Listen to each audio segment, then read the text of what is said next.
Bonjour à tous, donc bienvenue à ce webinaire Nature en ville qui est organisé à destination du réseau Territoire engagé pour la nature. Donc ce réseau Territoire engagé pour la nature, de qui s'agit-il? Eh bien en fait, il s'agit de tous les candidats qui ont répondu à l'appel à candidature Territoire engagé pour la nature en 2019 et en 2020. Donc vous êtes au total 82 collectivités à avoir candidaté et donc à constituer ce réseau TEN, voilà, qu'on appelle donc réseau TEN.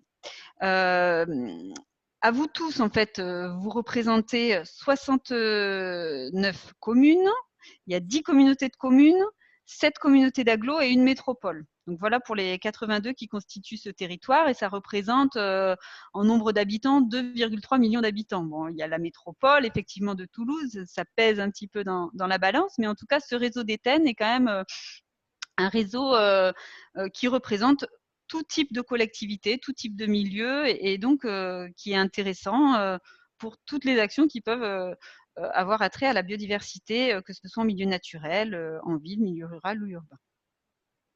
Donc voilà, on a fait une enquête l'année dernière auprès des 26 lauréats TEN 2019 pour savoir quels étaient leurs besoins et quels étaient les sujets qui les intéressaient.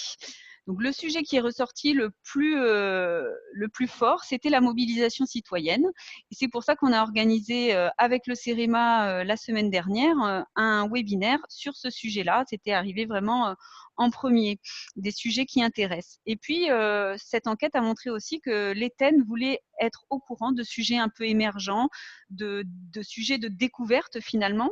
Et c'est un petit peu pour ça aussi qu'on a voulu organiser ce webinaire Nature en ville, solutions fondées sur la nature, qui était quelque chose qui aiguisait un petit peu la curiosité d'Éten, qui n'était pas forcément ressorti spontanément comme a pu l'être la mobilisation citoyenne, mais qui suscitait la curiosité.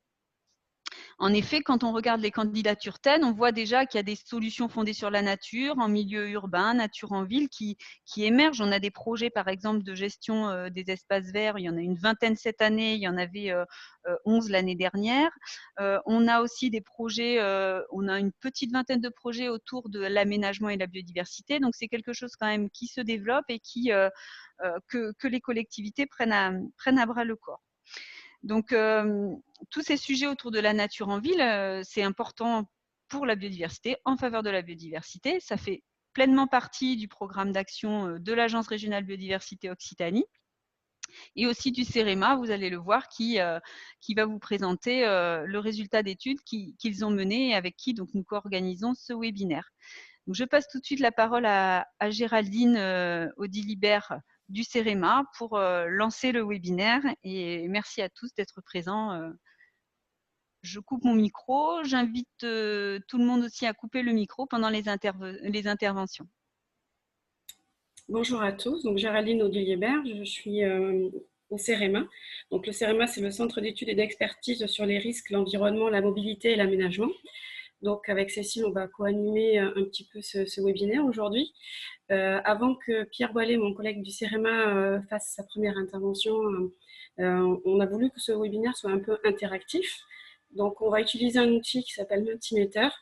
Donc avec vos téléphones, vous allez, n'importe quel téléphone avec accès à Internet, bien sûr, vous allez taper menti.com et on va vous demander, on va vous poser une question.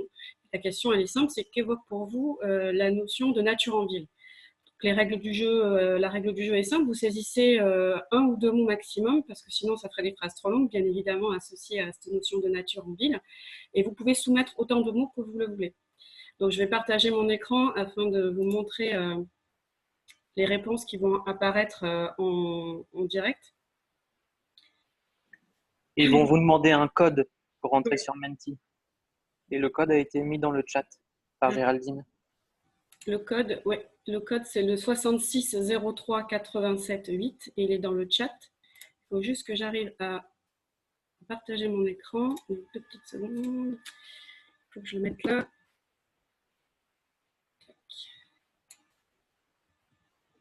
Vous êtes déjà parti, c'est bien, c'est moi qui suis pas assez rapide. J'arrive plus à retrouver le Menti. Pourquoi j'arrive pas à le trouver? C'est fou ça. Voilà. Désolée pour le petit retard. Vous voyez à l'écran, vous devez voir apparaître les mots que vous saisissez au fur et à mesure. Le premier mot qui arrive, biodiversité, mais peut-être parce que, en fait, les mots vont grossir. Si plusieurs personnes rentrent le même mot, ce mot-là va prendre de plus en plus d'importance. Donc, n'hésitez pas à en soumettre plusieurs. Je redonne le code 66 03 87 8. On se donne quelques minutes pour le faire. Voilà, ça apparaît, apaisement, santé, herbe. Donc ça part un petit peu dans toutes les thématiques qu'on peut associer à nature en ville. Biodiversité, j'ai mis attente citoyenne. Donc on voit qu'on associe la notion de nature en ville aux attentes des citoyens sur leur territoire, là où ils vivent, ce qu'ils attendent. L'arbre qui apparaît aussi. Donc il n'y a que 2 mots pour l'instant qui se dégagent du petit Menti. Vous pouvez continuer à saisir, hein, c'est illimité jusqu'à ce qu'on arrête. Rafraîchissement qui apparaît, donc la notion de service rendu par la nature, que peut apporter la nature en ville. Et en fait, c'est un peu de voir aussi avec les présentations, on va reprendre toutes ces notions qui apparaissent. Biodiversité, cadre de vie, rafraîchissement, îlot de chaleur urbain. Tous ces thèmes-là, tous ces sujets-là vont être abordés dans les présentations juste après. Donc on laisse encore une petite minute pour ceux qui veulent encore saisir quelques mots.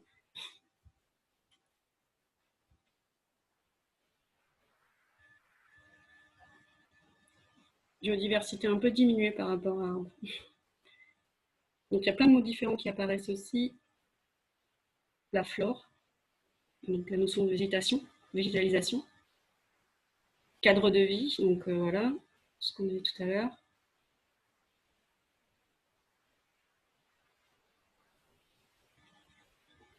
Poche d'oxygène.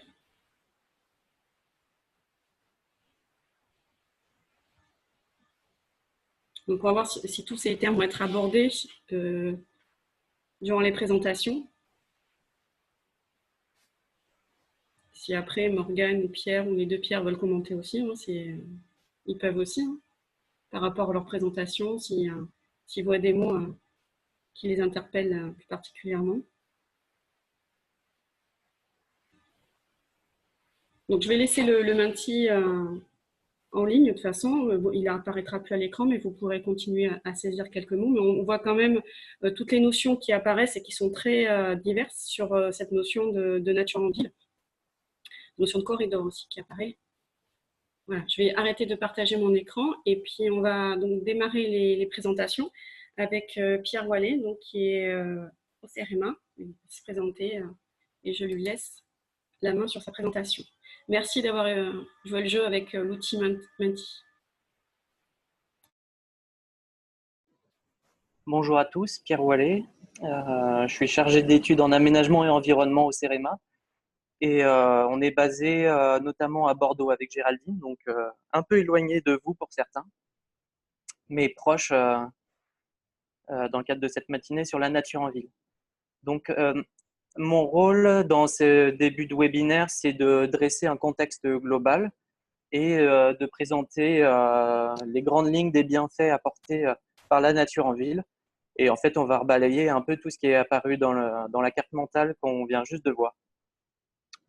Donc, j'en ai pour une quinzaine de minutes de diapo et puis après, les discussions seront libres pour réagir. Le premier contexte, c'est celui d'une crise climatique auquel tous les milieux sont confrontés, y compris les milieux urbains, où justement les effets d'îlots de chaleur et de réchauffement seront exacerbés dans la mesure où on est dans des milieux minéraux où il y a peu de végétalisation et c'est là justement que la nature en ville prend tout son sens. Donc là, je vous ai mis les différents scénarios qui sont présentés par Météo France sur notre pays. Et donc c'est des scénarios qui n'ont pas été réactualisés récemment. Là, on est sur des graphiques qui datent d'une dizaine d'années, mais on est plutôt sur la fourchette haute aujourd'hui. On voit par exemple sur le graphique de droite qu'on a des évolutions qui sont prévues entre 1,5 et 6 degrés en plus en période estivale. En période hivernale, ça sera moins marqué, on sera sur des hivers plus doux, mais si, par exemple, on est sur plus 4 degrés d'ici 2100 en été, ça veut non seulement dire que la moyenne va augmenter, mais comme on est sur une moyenne, on va avoir des écarts types aussi qui vont, sur lesquels vont découler des pics de chaleur importants. Donc, typiquement, des canicules qu'on a pu avoir, comme l'été dernier, où on montait à 40 degrés, y compris sur des régions du nord de la France, mais ça pourrait être des pics à 50 degrés d'ici 30 ans, voire plus après. Donc, au-delà de la moyenne, il y a également des pics ponctuels de chaleur auxquels seront confrontés tous les territoires. Donc, il y a les villes qui seront forcément qui subiront ces fortes pressions, mais également tout le reste du territoire, donc l'agriculture, la forêt, les littoraux, etc. Et c'est justement à ce niveau-là aussi que la nature en ville pourra être un levier d'action pour apporter un peu de résilience pour ces territoires. La deuxième crise dans laquelle on est en termes de contexte, c'est celle de la biodiversité. Alors, la nature en ville va contribuer à justement lutter en partie contre cette érosion de la biodiversité, mais il y a évidemment de multiples autres acteurs et leviers d'action qui vont jouer sur cette crise. Donc, on peut parler des acteurs agricoles, on peut parler des enjeux d'étalement urbain, etc. En ville, la nature en ville peut contribuer quand même à lutter contre cette érosion en jouant notamment sur les continuités écologiques, les trames vertes et bleues, etc. Donc là, je vous ai mis un graphique de l'ONB qui date d'il y a 2 ans, où on voit qu'un quart des espèces françaises sont soit menacées d'extinction, soit au minimum vulnérables. Donc c'est quand même une crise à laquelle on est confronté de manière prégnante. Et la nature en ville, on le verra, peut contribuer justement à cette lutte contre l'érosion de la biodiversité. Derrière ces contextes de crise climatique et de biodiversité, on a aussi un besoin de nature formulé par les citoyens, donc qui est plus marqué dans les grosses villes que sur les petites villes et qui est plus marqué sur les grandes aires urbaines que sur le monde rural, évidemment, puisque c'est aussi le manque de nature qui pousse les habitants des grosses métropoles à en souhaiter plus. Là, je vous ai mis un sondage qui a été réalisé il y a 1 an par Ipsos de mémoire, justement pour préparer les municipales de 2020. Et à la question qui était donner les 3 priorités pour vous justement sur votre territoire, on voit que la préservation de l'environnement sort en premier. Donc devant le maintien de services de proximité, devant la baisse des impôts, devant d'autres sujets complètement différents. En tout cas, l'environnement et le développement durable apparaît en premier. Donc on voit que c'est homogène selon tous les territoires, mais ce n'est pas les mêmes notions qu'il y a derrière. En fait. Sur les petites villes, on est plus sur la préservation du cadre de vie, le petit côté village, aussi la lutte contre l'étalement urbain, une agriculture plus sobre, protection des espaces naturels et forestiers, alors que sur les grosses métropoles, on est plutôt sur effectivement la notion de poumon vert au sein d'un milieu très minéral, la proximité d'espaces de détente, de loisirs, des poumons pour respirer. Voilà, donc on est sur une attente très forte sur tous les territoires, sur tous les types de collectivités, mais des attentes différentes selon la taille de ces collectivités. Si on rentre dans le détail justement de ces attentes en termes de développement durable, on voit que on va retrouver des notions d'énergie bâtiment, de mobilité plus sobre, d'énergie renouvelable, d'éclairage la nuit, qui peut aussi jouer sur les continuités écologiques avec des trames noires, des trames nocturnes, si on n'éclaire plus la nuit. Et on voit par exemple que l'augmentation du nombre d'espaces végétalisés apparaît en 4e dans la demande de développement durable et justement de transition écologique sur les territoires. Donc comme je le disais, on voit que ça ressort beaucoup plus sur les grandes collectivités, les grosses métropoles par exemple, que sur les petites communes, et tout ça s'explique du fait de l'absence de proximité d'espaces verts et de nature sur les grandes collectivités. Donc voici, pour vous dresser en quelques lignes, le contexte global dans lequel s'inscrit aussi cette demande de nature en ville et les besoins auxquels elle peut répondre. Les bienfaits de la nature en ville, on les a vus apparaître dans la carte mentale au début. Le premier, et l'enjeu qui est présent depuis toujours, celui peut-être même qui masque aussi les autres enjeux de la nature en ville, c'est celui de la qualité paysagère. Donc d'une part, ça joue sur l'attractivité des espaces publics, ça embellit le cadre paysager, ça met en valeur le patrimoine, mais il y a aussi des notions de structuration de l'espace, où justement on peut séparer les usages. Je vous ai mis ici une photo qui est prise en plein cœur d'une ville de 30 000 habitants. On pourrait se dire on voit qu'on est quand même sur une ville moyenne, dans la mesure où on a des logements, pour l'anecdote, qui sont des logements sociaux. Néanmoins, on est quasiment dans le cœur de enfin, on est à 5 minutes à vélo du cœur de la plus grosse métropole de Nouvelle-Aquitaine. On a eu une réhabilitation de friches urbaines en préservant le patrimoine arboré qui était présent. Et on a donc des HLM, des logements à vocation sociale, qui ont été intégrés dans ce cadre paysager. Et pour rajouter à l'anecdote sur la valeur foncière qui a été prise grâce au cadre paysager, on a pris sur le prix au mètre carré des logements qui étaient à la vente, on a pris 500 € entre ce qui était prévu initialement et ce qui a été abouti derrière les ventes. En fait, la qualité paysagère a rajouté 500 € au mètre carré sur ces bâtiments. Je vous ai mis un petit graphique sur le côté qui rappelle aussi que c'est une attente forte de la part des citoyens, notamment dans un contexte de cadre paysager, puisque dans un contexte budgétaire, 6 Français sur 10 souhaitent que les municipalités investissent en priorité dans les espaces verts, et ça apparaît en fait en premier devant les crèches, ce qui est assez surprenant. Néanmoins, ça montre bel et bien qu'il y a une attente citoyenne très forte sur le sujet.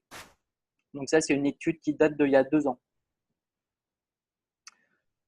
Sur cette photo, je vous présente la rue Garibaldi à Lyon, qui a fait l'objet d'un réaménagement. On y reviendra dessus dans un deuxième temps, plus en détail. Mais ici, c'était juste pour vous montrer les impacts que la nature en ville a pu avoir sur la qualité paysagère, la structuration paysagère, mais également sur la contribution en termes de qualité de l'air, de l'eau et des sols. Donc là, on est sur une photo qui date d'il y a 40 ans, mais en fait, il y a une vingtaine d'années, ça ressemblait encore un peu à ça.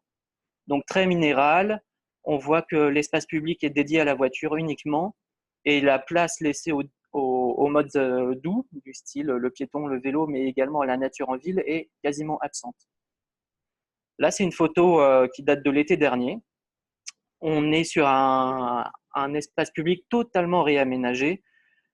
La place de la végétalisation est beaucoup plus prégnante. On voit qu'il y a une approche modes actifs aussi importante, puisqu'il y a beaucoup de places dédiées à la voiture qui a été dédiée aux modes actifs, aux piétons et vélos. On voit qu'on a eu une désimperméabilisation des sols, donc on a une contribution aussi aux trames brunes et au bon déroulement des cycles biogéochimiques dans les sols.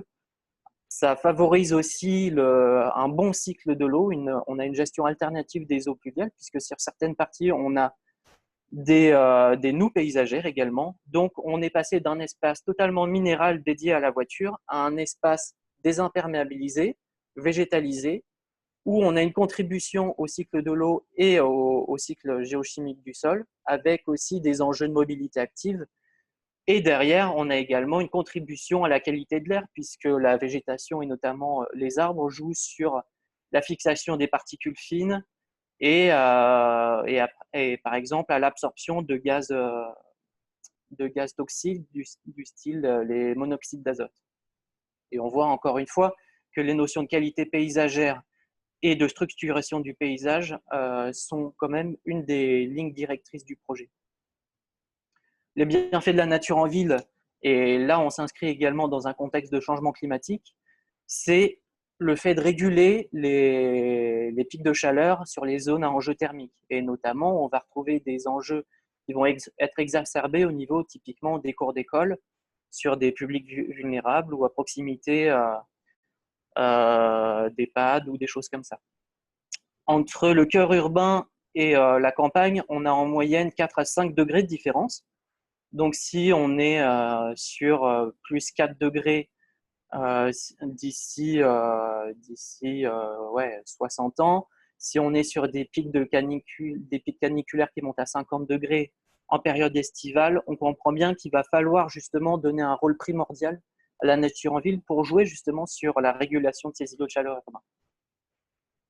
Sur cette photo-là, vous avez une imagerie infrarouge de la chaleur dégagée au niveau de l'espace public du boulevard Haussmann à Paris, et on voit typiquement l'impact de la nature en ville sur l'espace public. Là, vous avez un grand carrefour totalement minéralisé qui ressort en termes d'enjeux thermiques et de pics de chaleur. Et quand on arrive sur le boulevard, en fait, le fait d'avoir planté des arbres va jouer justement sur la régulation du climat urbain. Donc, d'une part, par l'évapotranspiration aussi. Donc, on a l'humidité qui est dégagée dans l'air qui contribue à la régulation de ce climat.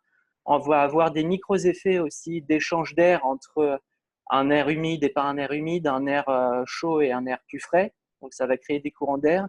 Et il y a évidemment la notion d'ombre portée. Derrière cette notion d'arbre en ville, justement, régulateur du climat urbain, on a une diversité aussi des essences qui vont répondre différemment à ces enjeux.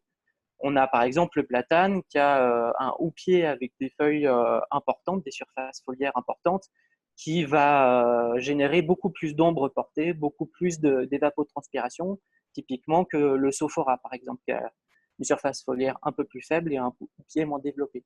Si on va sur des résineux, ben, ça va être un service rendu encore moins fort. En tout cas, on voit par exemple en comparant ces deux cartes infrarouges que la nature en ville, elle peut agir différemment et à différentes échelles sur le milieu urbain. On peut parler d'autres bienfaits de la nature en ville, l'ambiance, la qualité paysagère, on a un peu touché cet enjeu-là tout à l'heure. On passe d'une ambiance typiquement routière à une ambiance apaisée, où on a peut-être envie de faire autre chose que d'utiliser l'espace public comme uniquement un lieu de transit, où on peut avoir l'espace public aussi comme un lieu de déambulation, de loisirs, de jogging, de chalandage, etc. Donc tout ça qui contribue à la qualité de vie, à l'attractivité des espaces publics, mais aussi des villes dans leur ensemble, des villes, mais également des petites villes et villages.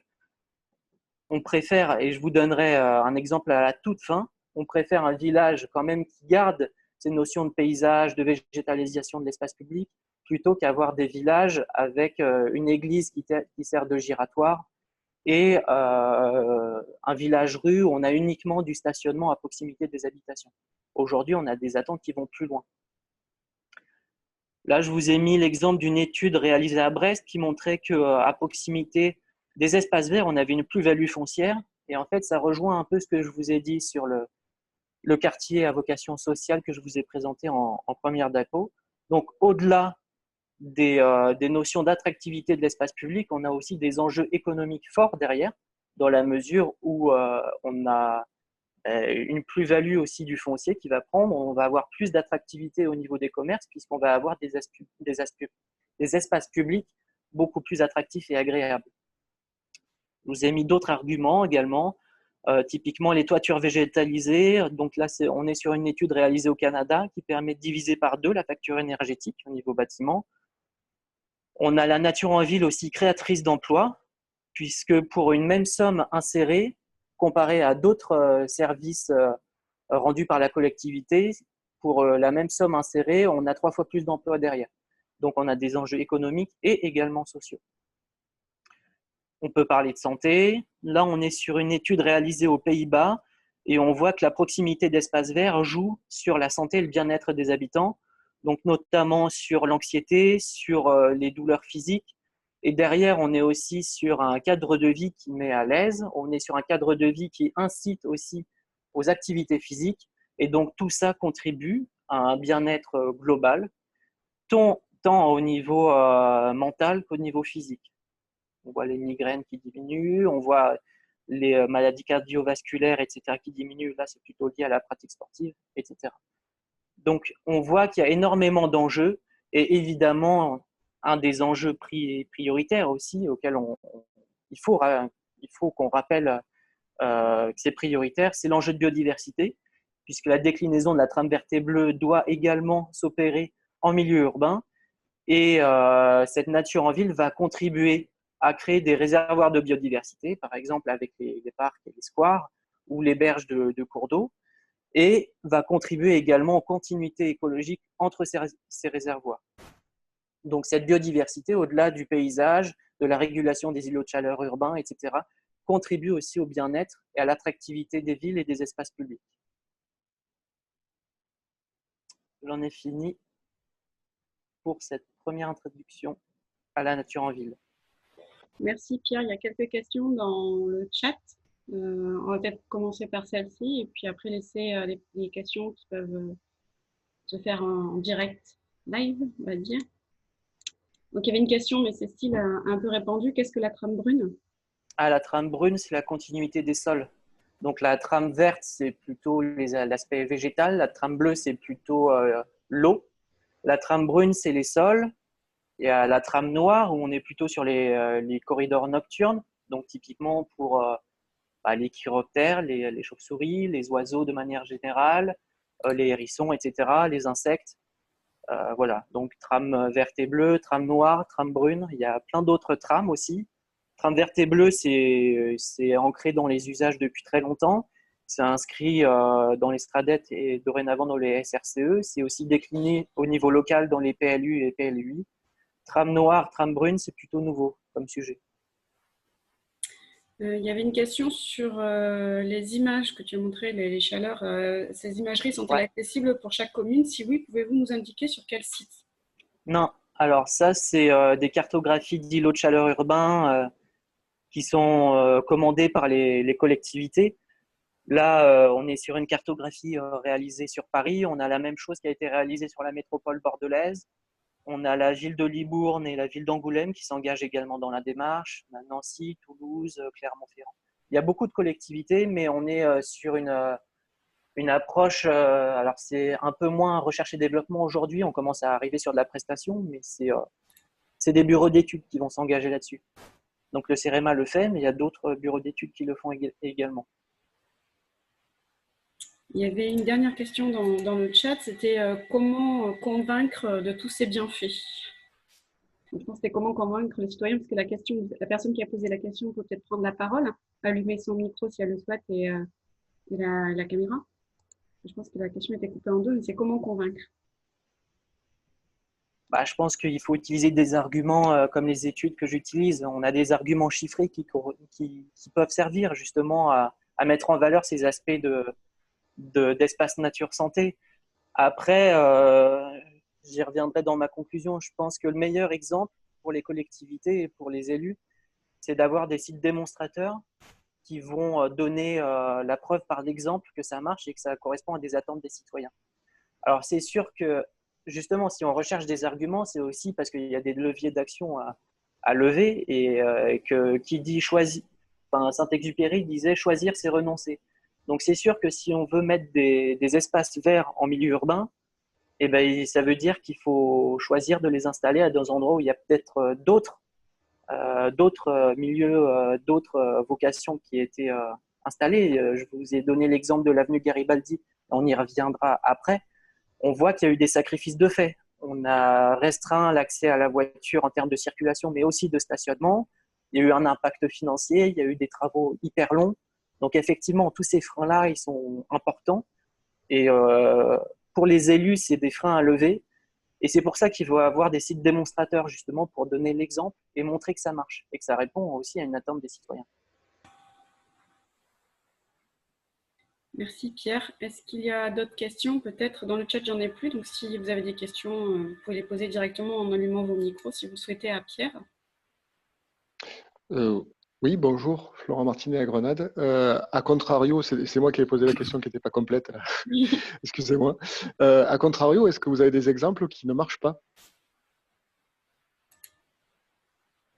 Enfin, ou des descriptions de situations qui n'ont pas fonctionné.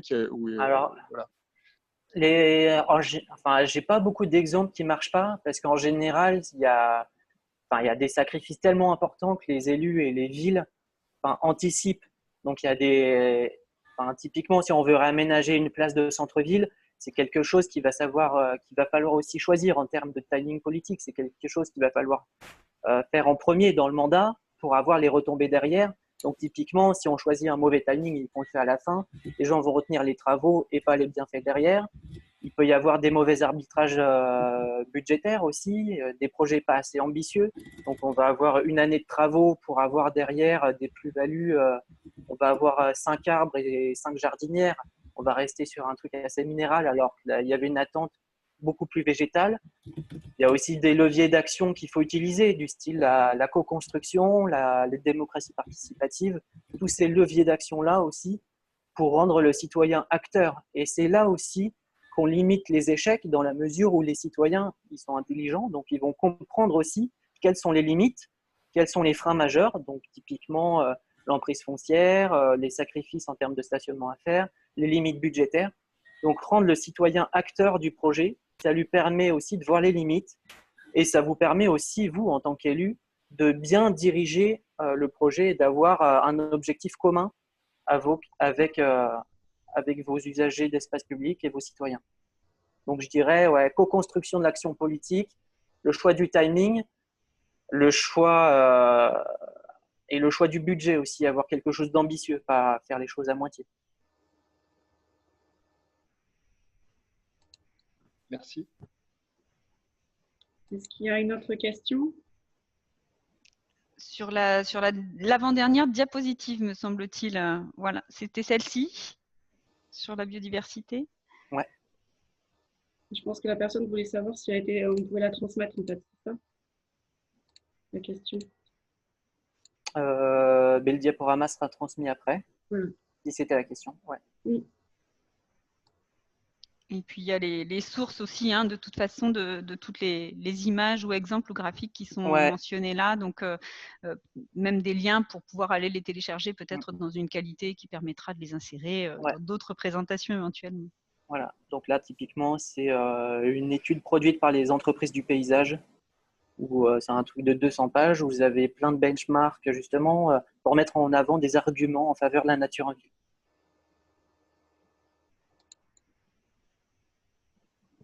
Merci. S'il n'y a pas d'autres questions, Cécile, je te laisse. Une question peut-être? Oui, allez-y. Jean-Luc Fabre là, de Mons. C'était savoir où on peut trouver l'ingénierie pour ce type de projet, les compétences orientées vers ces projets, quoi. Ben, vous avez tout ce qui est service public. Vous avez beaucoup d'établissements publics qui correspondent justement à ces enjeux-là. Vous avez les bureaux d'études privés. Vous avez la NCT aussi qui se met en place pour accompagner aussi les collectivités, pour faire le lien entre l'État justement et les collectivités locales.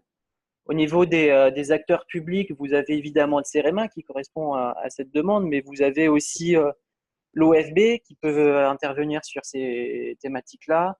Vous avez bien évidemment l'ARB, Occitanie, qui intervient sur ces sujets-là, évidemment. Et leur avantage aussi, c'est qu'ils ont un ancrage local. Donc, je pense que c'est aussi près d'eux qu'il faut se tourner. Après, vous avez des compétences au niveau des intercommunalités, je pense. Et évidemment, après, il y a toute la sphère des bureaux d'études privés. Sachant que derrière, vous avez énormément de subventions aussi publiques pour accompagner ces démarches. Typiquement, la nature en ville, vous avez des appels à projets souvent au niveau régional. Vous avez des subventions au niveau de l'ADEME, plutôt dans un contexte d'adaptation au changement climatique. Donc, la nature en ville a aussi son rôle à jouer là-dessus. Vous avez des subventions au titre de la désimperméabilisation des sols et de la gestion alternative des eaux pluviales au niveau des agences de l'eau. Voilà, il y a beaucoup de subventions aussi à trouver. Oui. Et du coup, c'est dans ce cadre-là, nous, à RB, on est un petit peu ensembliés pour essayer de dispatcher des informations. Évidemment, on ne va pas vous guider vers tel ou tel bureau d'études, mais peut-être cibler les types d'acteurs qui pourraient vous accompagner. Et pareil pour le montage de projets ou les subventions ou les appels à projets et les actualités des appels à projets en cours. On peut aussi continuer ce qu'on fait auprès des TEN, de vous informer au fur et à mesure de l'actualité des sorties de ces appels à projets. Voilà. D'accord, merci. Donc, pour rebondir sur une question qui a été posée effectivement et sur tes propos, Pierre, la meilleure démonstration, c'est la preuve par l'exemple. Et donc là, je vais laisser la parole à mes collègues, donc successivement Pierre Bieuzen et puis Morgane Viltard, qui vont vous donner à la fois des solutions fondées sur la nature, mais aussi des retours d'expérience et puis des actions types pour pouvoir agir en faveur de la biodiversité en ville et en faveur de l'adaptation au changement climatique en utilisant la biodiversité et pour la biodiversité. Donc Pierre, je te laisse lancer ton diaporama. Ouais, merci Cécile. Donc bonjour à toutes et à tous, Pierre Glazen. Donc moi je travaille à l'Agence régionale de la biodiversité Occitanie sur le site de Montpellier, sur la partie accompagnement des acteurs. Et du coup, je vais vous partager des actions à mettre en place dans vos collectivités pour intégrer la biodiversité dans l'aménagement. Alors, est-ce que ça marche? Je ne sais pas si vous visualisez bien, normalement ça devrait être bon. C'est bon, on voit ton diaporama. Bon, impeccable. Eh bien, c'est parti. Voilà, donc comment intégrer la biodiversité dans l'aménagement? Tout simplement vous dire que déjà, c'est une bonne nouvelle puisque c'est possible. Donc, ma présentation, elle va se faire en deux temps. La première qui sera plutôt portée sur des actions que vous pouvez engager au niveau des espaces publics, puisque en tant que collectivité, c'est sans doute là où la force de frappe est la plus importante et vous maîtrisez, on va dire, plus les actions. La deuxième, ce sera sur les bâtiments, où là, on va dire, vous pouvez intervenir de manière peut-être un peu plus déportée.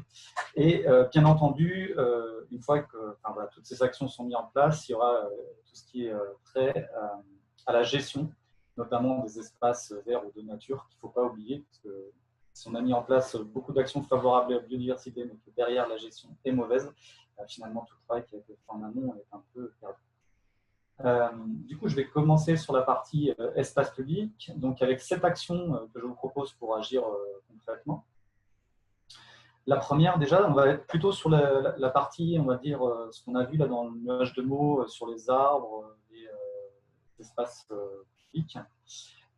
Du coup, de choisir déjà des espèces indigènes. Et pour ça, vous avez un label que vous pouvez utiliser, qui est développé par les conservatoires botaniques et l'Office français de la biodiversité, qui s'appelle le label végétal local, qui vous garantit l'origine géographique des plants qui seront choisis via ce label. C'est des pépiniéristes qui sont agréés et qui ont une gamme d'espèces, de plants ou de graines qui peuvent être commandées et du coup qui garantissent cette origine géographique et notamment génétique. Donc ça a un intérêt pour la biodiversité puisque ça permet d'avoir des espèces locales qui sont adaptées à vos écosystèmes locaux et aussi qui, notamment, je pense aux pollinisateurs sauvages, du coup, sont très intéressants pour ces espèces. Donc ça, c'est une première chose. Une fois qu'on a choisi des espèces indigènes, le mieux, c'est de varier les espèces et les strates.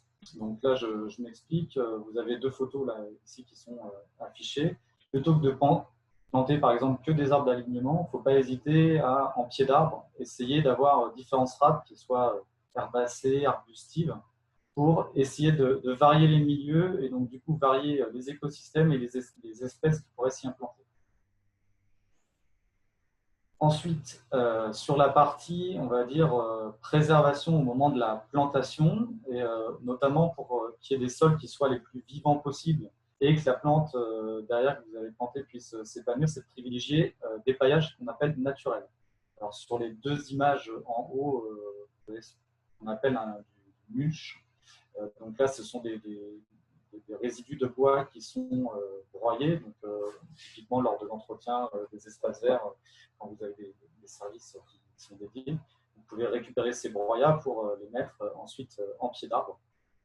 Et donc du coup, les contre-exemples que vous avez plutôt en bas de cette diapositive, c'est tout ce qui est voilà, des paillages avec plutôt des toiles PVC. Donc là, sur les 2 photos du bas, plutôt à gauche, là vous voyez très bien la toile. Sur celle du milieu, c'est une toile qui a été installée il y a longtemps. Donc là, la terre s'est installée, mais on se rend compte qu'elle est toujours présente en dessous, elle n'a pas été enlevée.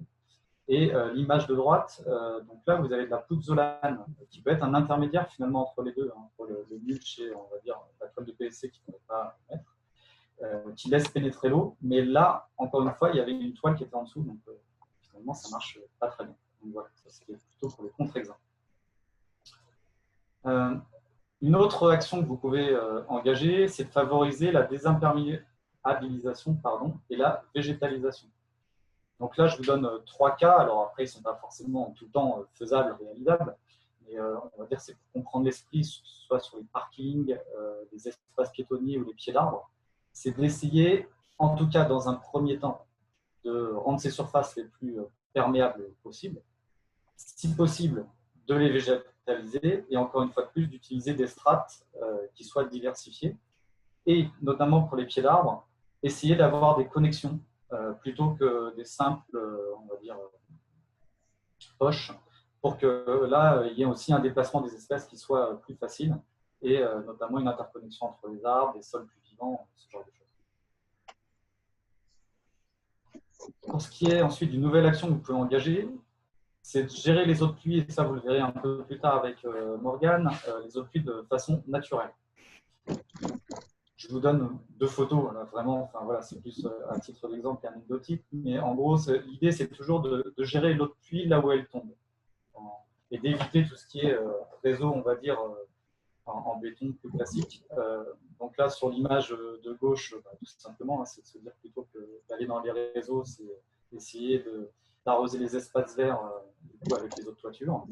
Et sur l'image de droite, vous avez ce qu'on appelle un bassin de rétention des eaux pluviales, où souvent, que ce soit par exemple près des autoroutes ou en ville, on peut avoir des bassins qui sont soit bétonnés, soit bâchés. Sachez que, enfin voilà, plus vous pourrez végétaliser, mieux ce sera, et il y aura une biodiversité qui pourra s'exprimer. Et il est tout à fait possible d'avoir des bassins étanches, mais de planter aussi par-dessus. Ouais, donc c'est des solutions qui sont possibles et réalisables. Alors, on en parlait tout à l'heure par rapport à ce qu'a évoqué Pierre sur la trame noire. Donc, c'est de réduire l'impact de l'éclairage public sur la faune et la flore. Donc, par rapport à ça, l'objectif, c'est de ne pas éclairer les espaces naturels si possible. Et on va dire il y a 4 choses à retenir peut-être sur ce sujet.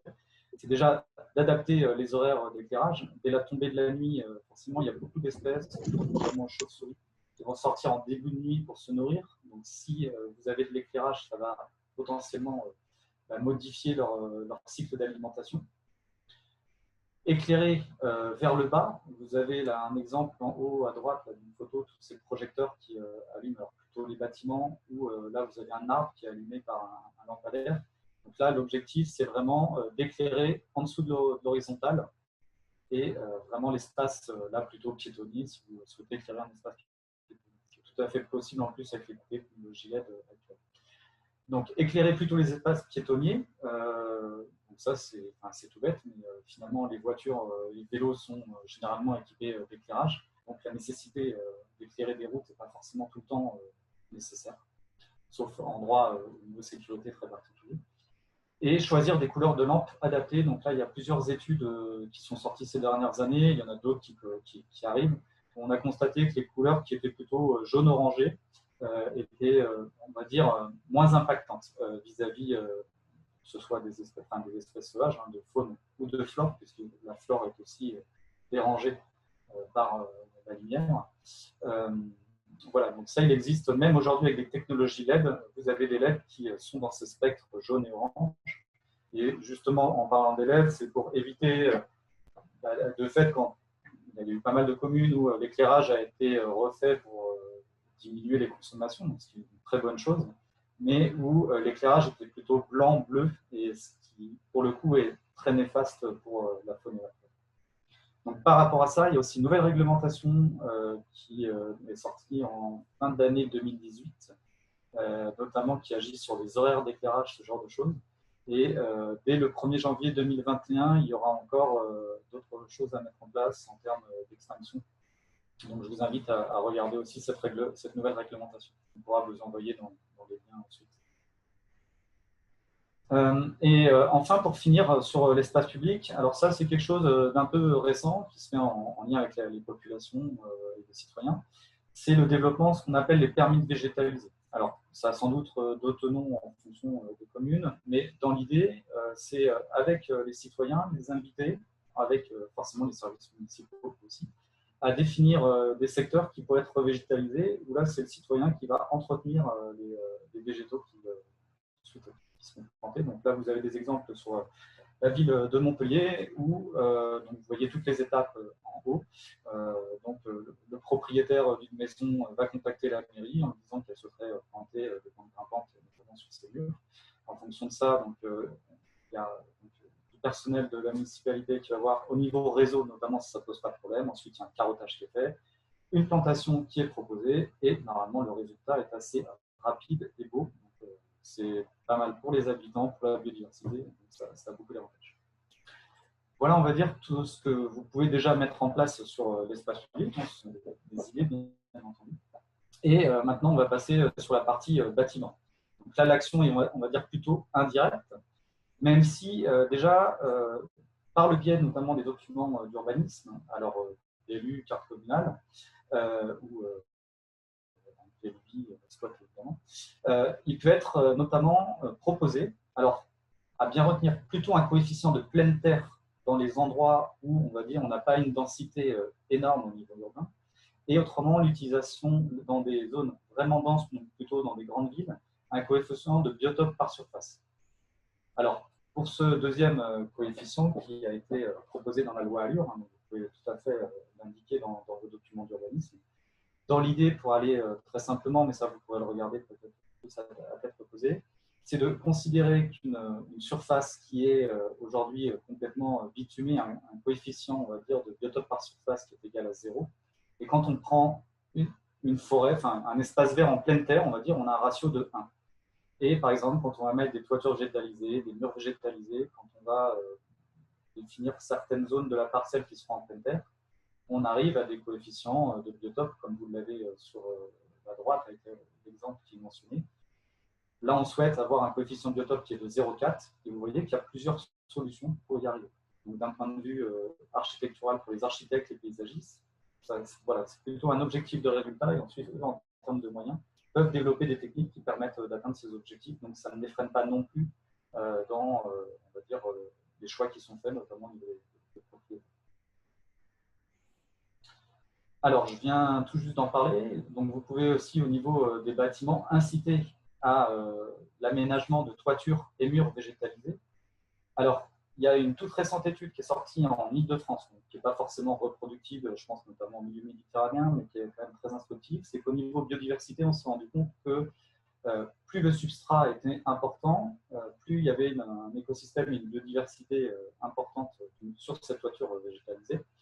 Et on s'est quand même rendu compte avec ces études qu'il y avait a priori un effet de seuil au-delà de 30 cm de substrat. Donc il semblerait que les toitures végétalisées aujourd'hui avec 30 cm de terre répondraient à un optimum écologique sur cette mise en œuvre. Donc là, je vous donne quelques exemples. Déjà, un, pour vous donner envie. Et deux, aussi, pour voir qu'une toiture végétalisée, ce n'est pas forcément ce qu'on a l'habitude de voir, c'est-à-dire des tapis, ce qu'on appelle de sédum, avec voilà, des choses qui, l'esthétisme, ou certains trouvent ça d'ailleurs pas forcément très joli. Mais on peut aussi surtout la réfléchir comme un écosystème. Donc là, il faut bien entendu réfléchir sur l'importance notamment du bâtiment, mais notamment sur les images que vous avez en haut et plutôt sur la droite. Vous pouvez aussi implanter voilà, des bouts de bois, des pierres, ce genre de choses qui favorisera une diversité des milieux et donc une diversité d'implantation des espèces sur ces toitures. Et bien entendu, puisque la région est engagée à énergie, voilà, sur un chemin à énergie positive, il est tout à fait possible de mixer toiture végétalisée et installation de panneaux solaires. Au contraire, puisque finalement le panneau solaire va apporter de l'ombre et de la lumière à certains endroits. Donc là, ça va encore une fois de plus créer différents milieux. Et l'évaporation qui sera liée à la toiture végétalisée va rafraîchir le panneau solaire et augmenter sa durée de vie et son efficacité. Pour les murs végétalisés, donc là, je suis une analyse peut-être un peu sévère, mais généralement, quand on pense murs végétalisés, on pense à des exemples, on va dire, très esthétiques, paysagers, de murs un peu complexes que vous voyez sur l'image de gauche, où là, en tout cas, nous, côté RD, ce n'est pas forcément des murs qu'on préconise en termes d'installation, puisque souvent, ce n'est pas forcément des espèces déjà qui sont plutôt sur des espèces horticoles et pas forcément indigènes. On est sur des coûts qui sont très importants et sur un fonctionnement qui finalement s'apparente quasiment à un aquarium. Parce que, si vous voulez, ces plantations ensuite nécessitent du substrat et derrière des intrants, une alimentation en eau en continu. Alors que finalement, vous avez des solutions qui sont très très simples et beaucoup moins coûteuses, notamment en termes d'entretien, qui sont tout simplement de fixer des plantes grimpantes sur les murs, donc avec des simples filins inoxydables, et ensuite un choix d'espèces grimpantes qui vous amène quasiment le même résultat, et en termes de pérennisation est beaucoup plus simple en termes d'entretien. Autre élément que vous pouvez mettre en place sur les bâtiments, c'est bien entendu des nichoirs. Donc, avant même l'installation de nichoirs, donc, il y a deux choses sur les bâtiments neufs et ceux qui vont être aussi en rénovation. Alors, je n'ai pas réussi à retrouver la commune, mais je crois que c'est en région PACA. Il y a une commune qui, dans le cadre de son PLU, a localisé avec une association tous les bâtiments existants qui abritaient notamment des nids d'hirondelles et de martinets. L'idée, c'est que c'est indiqué dans le PLU. Et donc, du coup, à partir du moment où la personne souhaitera faire des travaux de rénovation de façade ou encore de toiture, du coup, il y aura des préconisations qui seront faites pour éviter justement de détruire ces nids ou de le faire à des bonnes périodes. Et autrement, pour tout ce qui est installation de nichoirs, notamment dans les bâtiments neufs, il y a aujourd'hui des nouveaux dispositifs qui permettent de s'adapter aux réglementations thermiques qui sont plus importantes, où là, vous venez carrément intégrer les nichoirs dans la construction avec des réservations qui sont prévues dès le départ, une isolation, et donc du coup, au niveau thermique, ça ne pose aucun souci. Et ensuite, une réflexion aussi à avoir sur le vitrage, puisque là, on constate qu'il y a beaucoup d'oiseaux qui, du coup, par le fait de collision avec les vitrages, meurent par rapport à ça. Donc là, c'est juste au moment où vous allez réfléchir à la conception, enfin, les architectes vont réfléchir à la conception du bâtiment. Éviter, donc là, vous voyez sur les deux exemples de gauche, en fait, de mettre des vitrages qui seront dans des angles, et donc du coup, qui vont donner l'impression à l'oiseau, en fait, peut traverser cet élément alors qu'il y a la présence de vitres. Si jamais il y a ce genre de choses, vous pouvez toujours aussi y mettre des autocollants, des stickers qui normalement doivent permettre à l'oiseau de voir qu'il s'agit bien d'une. Donc voilà pour ce que vous pouvez faire sur l'espace public et sur le bâtiment. Alors sur le bâtiment, forcément, il y a des espaces extérieurs, donc il faut reprendre la même logique des actions que je proposais là sur l'espace public.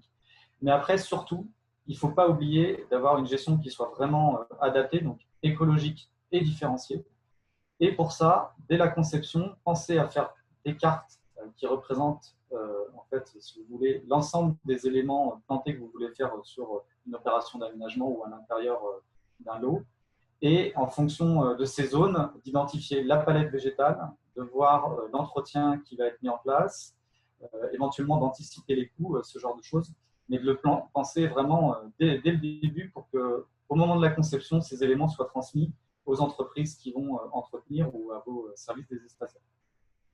Et pour boucler la boucle, et pour ceux qui le souhaitent, sachez qu'il existe des labels pour justement mettre en avant une gestion écologique des espaces verts. Ils sont éco-jardin et éco-serre via espace végétal écologique, vous les retrouverez sur notre site internet. Et bien entendu, le label, ça j'imagine que vous en avez entendu parler, objectif zéro phyto, pour limiter les intrants et avoir une gestion écologique d'entretien des espaces. Voilà.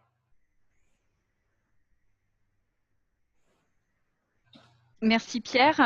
Alors je propose, comme il y a eu pas mal de petites questions, de les poser directement, poser les questions du chat peut-être dès maintenant, et à la fin de la présentation globale avec la présentation de Morgane, d'intervenir en direct. Une première question, Pierre, concernait la végétalisation et la question des bâches. Alors il y en avait une qui concernait comment on fait si le terrain est en pente.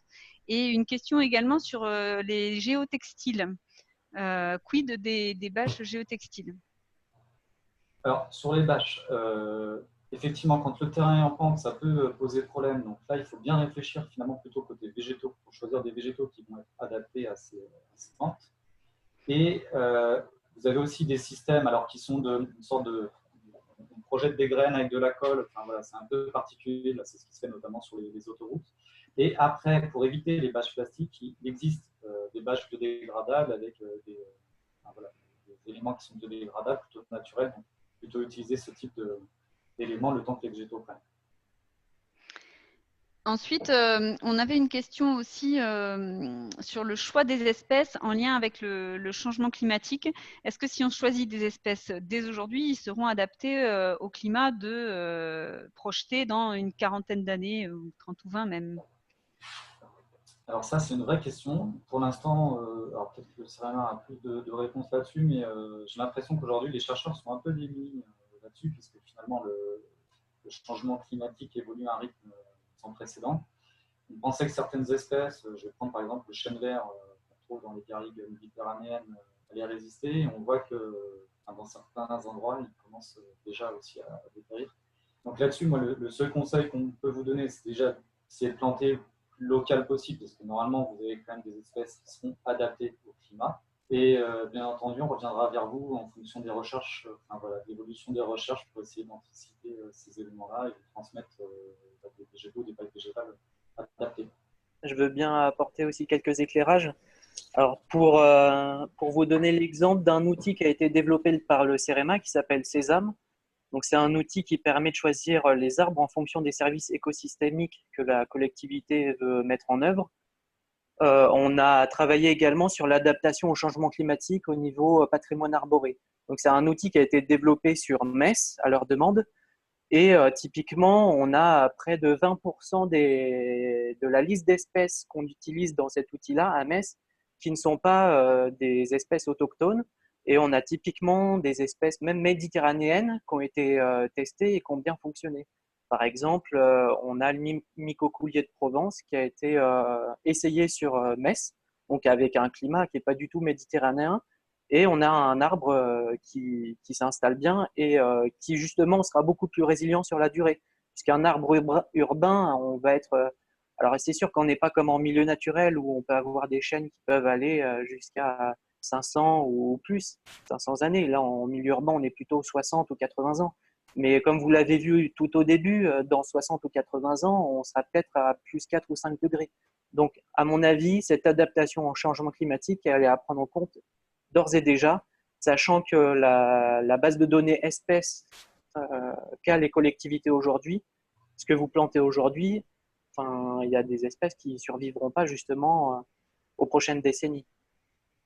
Et si je peux me permettre de rajouter également un point, je pense qu'il faut dans un premier temps quand même favoriser les espèces locales et travailler, comme on a pu le dire dans cette présentation en amont, sur les différentes strates herbacées, arbustives, arborescentes, sur également le fait de laisser le bois mort, par exemple, pour venir nourrir le sol.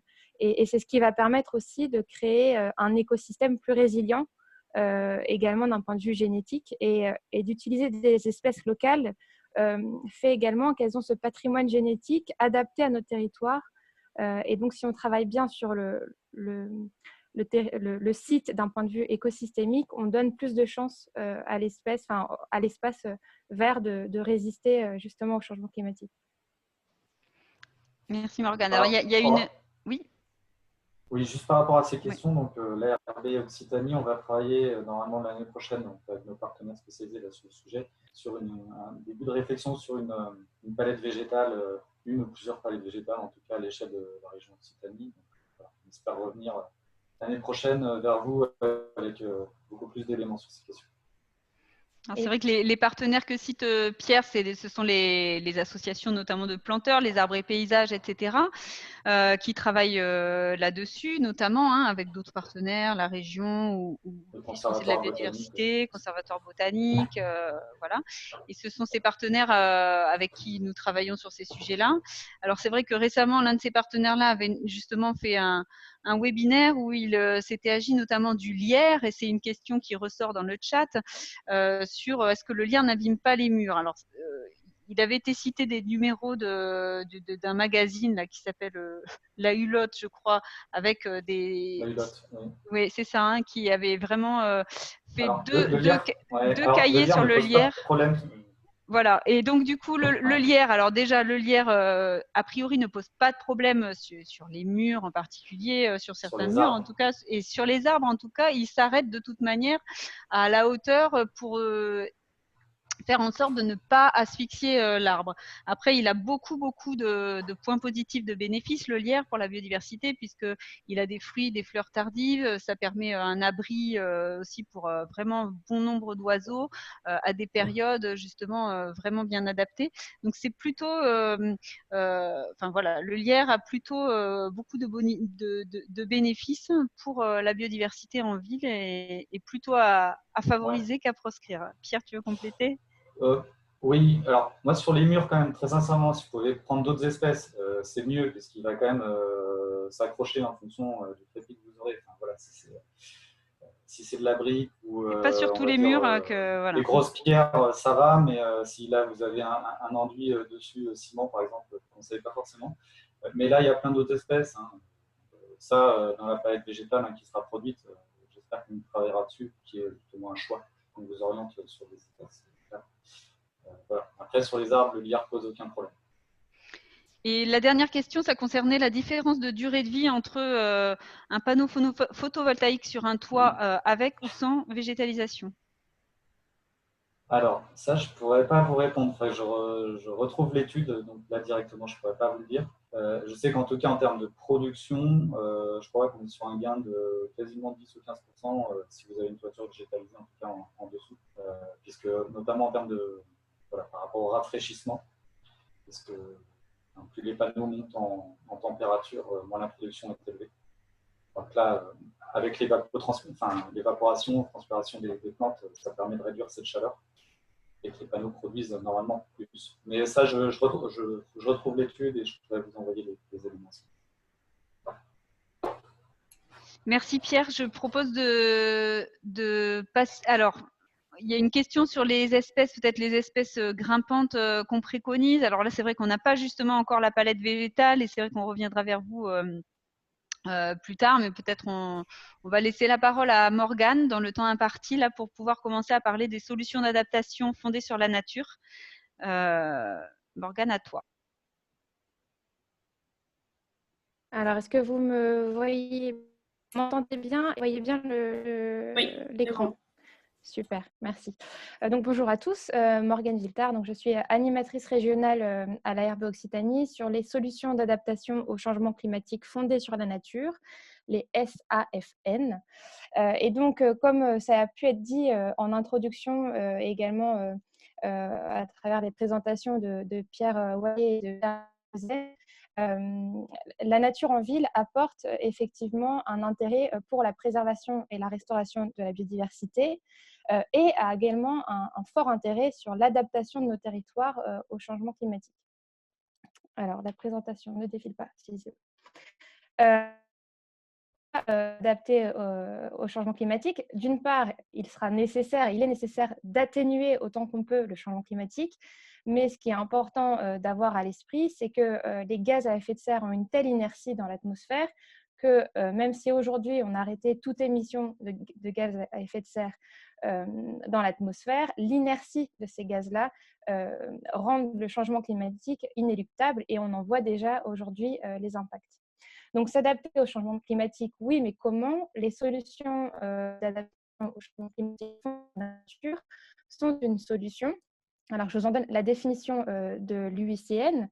Ce sont des actions donc, qui visent à protéger, à gérer de manière durable et à restaurer des écosystèmes naturels ou modifiés pour relever directement les défis de l'adaptation au changement climatique. Donc, il faut entendre finalement accroître la résilience des territoires au changement climatique ou encore réduire la vulnérabilité des territoires à ces impacts-là de manière efficace et adaptative, tout en assurant le bien-être humain et en produisant des bénéfices pour la biodiversité. Et quand on dit bénéfice, c'est vraiment une notion de gain net pour la biodiversité. Donc, n'entre pas dans les SAFN les mesures de compensation qui sont dans la séquence ERC, par exemple, puisqu'on est vraiment sur de la compensation et pas sur un gain net. Avant de rentrer dans des exemples concrets de mise en œuvre de SAFN dans les milieux urbains pour s'adapter au changement climatique avec ce co-bénéfice biodiversité, mais ça, Pierre en a largement parlé. Donc, je m'attarderai principalement sur la notion d'adaptation. Je souhaiterais vous partager une rapide vidéo qui est assez complète et qui a été réalisée par Nature Paris. Géraldine, si tu peux donc, s'il te plaît, diffuser la vidéo. Si je retrouve, j'ai toujours la difficulté. Je ne le retrouve pas, je ne sais pas pourquoi, parce qu'il est là. Ah, voilà, pardon, il arrive. Pas de souci. Merci beaucoup.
Merci beaucoup. C'est bon, Morgane? Oui, c'est parfait, merci. J'espère que la connexion était meilleure pour vous, parce que de mon côté, ça coupait pas mal, mais bon, tant mieux, je vois qu'un pouce se lève. Alors, je vous repartage mon écran. Merci Géraldine. Hop. Et voilà, super. Donc, pu le voir dans cette vidéo que je trouve vraiment bien, car assez complète pour expliquer l'étendue des SAFN de la nature en ville dans les milieux urbains, mais pas que. Comme vous avez pu le voir dans cette vidéo, pour adresser l'enjeu d'impact des inondations dans les milieux urbains, on peut également agir au niveau du bassin versant, et donc en tête de bassin, en revégétalisant par exemple les piémonts, ou également en restaurant des zones humides, en reméandrant les cours d'eau en amont des milieux urbains, pour vraiment avoir un impact, enfin réduire l'impact des inondations en aval. Alors, j'aimerais illustrer ce propos au niveau de l'action en amont des milieux urbains par deux exemples. L'exemple de la restauration de la Virdonne et du Dardaillon, qui sont deux cours d'eau donc dans l'Hérault. Historiquement, c'est des cours d'eau qui, dans les années 60 et 80, ont été très lourdement aménagés, avec du recalibrage de cours d'eau, également accompagné d'endiguements étroits, comme vous pouvez le voir à l'écran sur la photo en haut à gauche, et également des enjeux au niveau de ce territoire, à la fois de sécheresse, de dégradation de la qualité des milieux aquatiques, puisque, comme vous pouvez le voir sur cette photo en haut à gauche, on a des cours d'eau qui sont très rectilignes, avec des flux assez homogènes et qui ne permettent pas finalement une diversité au niveau de l'habitat pour la faune aquatique notamment. Et puis également un enjeu d'inondation, puisque l'Hérault notamment subit fortement les épisodes cévenols, et donc a été décidé de restaurer ces cours d'eau Et ces actions ont porté sur deux grands types de restauration, à la fois l'abaissement des berges dans le cas de cours d'eau avec des endiguements très étroits, et sur cet abaissement de berge a été replantée une végétation rivulaire, herbacée, arbustive et arborescente, notamment donc, pour recréer un milieu favorable à la faune, à la biodiversité, mais également pour réduire le phénomène d'érosion en cas de forte crue, par exemple. L'autre action importante qui a été mise en œuvre, c'est le déplacement du cours d'eau et le reméandrage de ce cours d'eau avec l'installation de rochers, par exemple, pour jouer le rôle de déflecteur de courant. Et donc, que ce soit par le reméandrage ou également par ces obstacles, cela permet de dissiper l'énergie du courant, de respecter aussi les zones d'expansion de crue et donc en final de réduire l'impact des inondations. Et parallèlement, donc sur ces deux actions-là, ont été également recréées et restaurées des zones humides reconnectées à ces cours d'eau pour également jouer le rôle de zone tampon en cas de forte pluie et également de soutien d'étiage en cas de sécheresse. Ces actions-là ont permis, au-delà de la réduction de l'impact des inondations, ont permis d'avoir un bénéfice pour la biodiversité. Donc, vous vous rappelez, sur la définition des SAFN, il y a bien cet enjeu d'adaptation du territoire, là, dans le cadre des inondations, et également de gains nets pour la biodiversité. Et on est vraiment dans ce cadre-là de cette action. Et au-delà, et un bénéfice aussi pour le citoyen avec un cadre paysager plutôt agréable. Un autre exemple qui se situe de bassin dans l'Aude d'un territoire fortement soumis aux inondations, donc notamment en 2018 avec des inondations très meurtrières et puis dans les années passées également.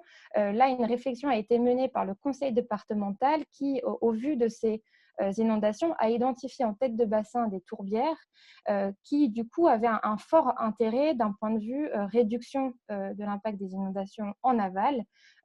Alors, ce site-là, historiquement, c'est un site qui a fait l'objet d'un reboisement assez dense d'épicéas dans les années 60. L'épicéa, du coup, qui n'est pas une espèce adaptée, notamment sur les zones humides. Et pour replanter ces épicéas, les tourbières ont été drainées et asséchées, donc une forte dégradation des milieux. Et donc, le conseil départemental a choisi d'acheter 63 hectares sur ce site et de restaurer les tourbières. Donc, en restaurant les tourbières, c'est bien sûr l'intérêt de la restauration du fonctionnement hydraulique de ces tourbières, de les reconnecter au cours d'eau qui ensuite se jette dans le fleuve l'Aude. Et puis également une restauration du fonctionnement écologique de ces tourbières, puisqu'on a pu voir réapparaître le décement des Pyrénées, notamment dans les tourbières. Donc, deux exemples d'actions des milieux urbains, mais il y a également des actions qui s'appuient sur les solutions d'adaptation fondées sur la nature, qui s'appuient sur la nature en ville, qui se situent dans les milieux urbains. Et donc là, on est essentiellement sur de la végétalisation, de la désimperméabilisation, de la création de noues, de jardins de pluie, de bassins de rétention, enfin d'infiltration. Et puis également l'implantation d'arbres dans la végétalisation. Et je fais écho à ce qu'a pu présenter Pierre Wallet tout à l'heure sur l'outil Sésame, qui effectivement est très intéressant puisqu'il permet d'identifier le type d'arbre approprié en fonction de ce qu'on souhaite apporter au site, que ce soit un intérêt biodiversité ou un intérêt de confort thermique, par exemple. Pour illustrer ce propos, exemple qui a été évoqué en introduction, qui est la rue Garibaldi à Lyon. Donc là, toute une réflexion qui a été menée face à, on va dire, une autoroute urbaine historiquement très minérale, avec peu de place également aux piétons, et puis un questionnement sur la gestion des eaux pluviales face au risque de fortes pluies et également de sécheresse. Donc, comment finalement mieux gérer ces eaux pluviales pour également apporter de l'humidité à la végétation. Donc là, ce qui a été effectué, c'est sur 6 hectares, été désimperméabiliser certains espaces pour soit redonner cet espace à la végétation, soit le redonner aux mobilités douces telles que le vélo. Et puis également tout un travail de création de noues pour favoriser l'infiltration donc de tous les ruissellements des voiries, des trottoirs qui se déversent finalement dans ces noues et permettent l'infiltration de l'eau de pluie, donc de recharger également les nappes phréatiques. Et en cas de forte pluie, le surplus d'eau infiltrée dans ces noues arrive dans des bassins enterrés qui ont été enterrés dans les anciennes trémies de la rue Garibaldi. Et finalement, ces bassins enterrés permettent, en cas de forte sécheresse, de réutiliser cette eau pour arroser justement les espaces verts. Donc, c'est assez intéressant d'avoir ces deux approches, à la fois d'infiltration de l'eau de pluie pour recharger des nappes phréatiques, et puis le surplus est utilisé pour les cas de forte sécheresse et arroser les espaces verts. Au total, c'est 50 000 mètres cubes d'eau qui sont récupérés ou infiltrés par an. Donc, c'est quand même des volumes assez colossaux et intéressants d'un point de vue gestion des eaux pluviales par la collectivité. Et puis, au niveau du confort thermique, qui est également intéressant dans cet exemple, a été mesurée une réduction de 0,5 à 1 degré de la température réelle sous les arbres. Et d'un point de vue température ressentie, on est plutôt sur du moins 10 degrés ressenti. Donc, vous le voyez, ça a un réel intérêt de confort thermique pour le citoyen et donc de réduction d'effet d'îlot de chaleur. Morgane, on va peut-être un petit peu accélérer sur les derniers exemples pour laisser la parole à Pierre Ouallet. Plus. Ah, mais voilà, peut-être accélérer sur les derniers exemples. Je vais faire un peu plus vite, merci. Merci. Sur la gestion des eaux pluviales, je souhaiterais prendre un peu de temps sur celui-ci et je réduirai sur les deux autres d'après. C'est le site, la ville de Crépy-en-Valois qui est assez inspirante sur la gestion des eaux pluviales avec un objectif de 0 rejet de ces eaux dans le réseau d'eau de la ville. Certains quartiers ont été totalement déconnectés du réseau d'eau usée, bien sûr, avec la création de noues, de jardins de pluie qui sont connectés par la suite des bassins d'infiltration. Tout un travail également sur le double rôle de certains espaces communs tels que les terrains de jeu qui font donc office de terrain de jeu et également de bassins de rétention en cas d'orage et d'infiltration. Et puis tout un travail sur l'arasement de certains trottoirs pour permettre davantage d'infiltration dans les espaces verts. Et sur cet exemple, toujours, ce qui est très intéressant, c'est l'installation d'un PLU, donc qui a du coup un caractère réglementaire par la suite, qui permet de délimiter les zones sur lesquelles il ne faut plus imperméabiliser et également de délimiter les zones avec un fort intérêt de contrôle et de maîtrise du ruissellement.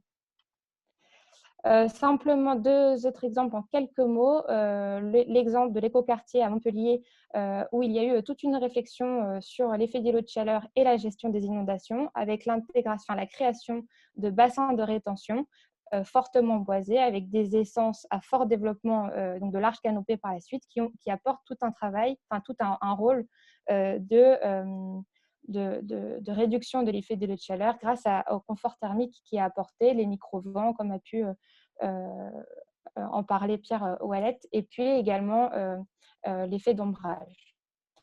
Le métropole qui a tout un travail également de réflexion sur l'intérêt des corridors écologiques pour le rafraîchissement de la ville, avec, vous le savez, le grand projet de création de poumons verts sur l'île du Ramier, qui aura donc ce rôle de rafraîchissement de la ville qui est soumise à aujourd'hui et à venir à d'importantes températures. Et puis, ce travail-là sera suivi par un ensemble de capteurs météorologiques et de température. Donc, comme vous le voyez, pour conclure, les études apportent à la fois un bénéfice à la biodiversité, à la fois un bénéfice pour réduire la vulnérabilité du territoire au changement climatique. Et puis, comme vous avez pu le voir à travers les différents exemples, ces solutions ont de multiples autres bénéfices au profit du citoyen à travers le confort thermique, de nouveaux sites paysagers pour le cadre de vie, etc., etc. Donc, vraiment des solutions à favoriser. Merci beaucoup. Et Merci Morgane. Merci Morgane pour ta présentation. Alors, dans le chat, là, pour le moment, il n'y a pas de questions. Sur l'ensemble des deux présentations qui vous ont été faites par les agents de l'ARB, est-ce que vous souhaitez intervenir? Si vous souhaitez intervenir, vous pouvez désactiver votre micro, voire aussi activer votre caméra si vous le souhaitez pour pouvoir poser vos questions.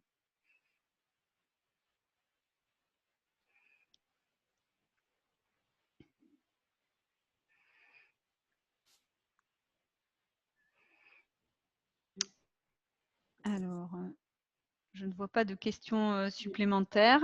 Il n'y a pas de questions dans le chat. Et pas de questions dans le chat.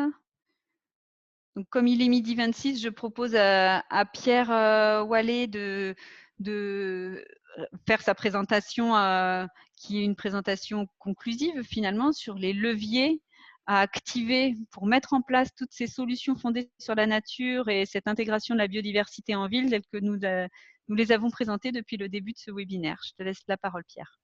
Merci Cécile. Donc ça va être des propos relativement globaux avec certaines interventions de documents d'urbanisme que vous allez voir, mais je vais essayer d'aller vite pour pas vous garder trop longtemps. Donc, comme ça a été montré, en fait, si une collectivité veut vraiment déployer les solutions d'adaptation fondées sur la nature sur leur territoire, si elles veulent que ces solutions soient appropriées aussi par les gens, il faut expérimenter et prouver par l'exemple avec des sites démonstrateurs. On vous a été présenté l'avenue Garibaldi qui a totalement été renouvelée avec une approche qualité des espaces publics, régulation des îlots de chaleur urbains, résilience face au climat, qualité paysagère. Donc voilà, ça c'est des sites qui parlent et qui peuvent être aussi source d'idées pour d'autres collectivités. On pourrait citer également les cours d'école Oasis à Paris avec la notion de cours d'école résiliente. Donc passer de structures minérales et d'absence de végétalisation à des matériaux absorbants au sol avec l'apparition d'arbres, de végétation, l'apparition de relief, on ne le voit pas forcément sur la photo. Voilà, donc ça c'est des exemples qui parlent. Et c'est justement en prenant des sites démonstrateurs et en les faisant bien, en mettant le bon budget dessus, en co-construisant l'action politique, qu'on pourra en faire un site vitrine et déployer justement cette solution sur le territoire. Un levier d'action qu'on ne pouvait pas éviter, c'est celui du plan local d'urbanisme, puisque pour décliner les solutions de nature en ville sur vos territoires, c'est à mon avis le document réglementaire le plus robuste. Donc vous avez notamment des parties du PLU sur lesquelles vous pouvez agir en termes de trame verte et bleue, vous avez le PADD, vous pouvez décliner le plan d'action aussi au niveau de l'OAP, et après vous avez tous les notions de zonage et de règlement. Et si on va justement sur ces notions de zonage et règlement, pour vous citer que quelques exemples, là vous avez par exemple un cours d'eau qui a été classé en zone naturelle, vous avez des sous-familles où vous pouvez spécifier le règlement justement spécifique à ces zonages. Vous avez aussi des outils qui peuvent vous permettre de protéger typiquement votre patrimoine arboré. Vous avez par exemple les EBC, où vous pouvez également classer des arbres isolés justement là-dessus. Donc typiquement, tout à l'heure a été cité également le coefficient de surface non imperméabilisé par Pierre Biozen avec le coefficient de surface de pleine terre. Là, EBC et le coefficient de surface non imperméabilisé, si vous voulez par exemple lutter en ville contre l'imperméabilisation des sols, la coupe d'arbres par exemple qui vont se faire au profit de parkings individuels ou de piscines individuelles, vous êtes sur des outils du document d'urbanisme qui peuvent justement être très forts pour protéger contre ça. Vous avez après des éléments paysagers qui peuvent être protégés au sein du règlement et du zonage du PLU. Là, vous êtes sur quand même des leviers un peu moins forts que les EBC, parce que les EBC, c'est vraiment très contraignant.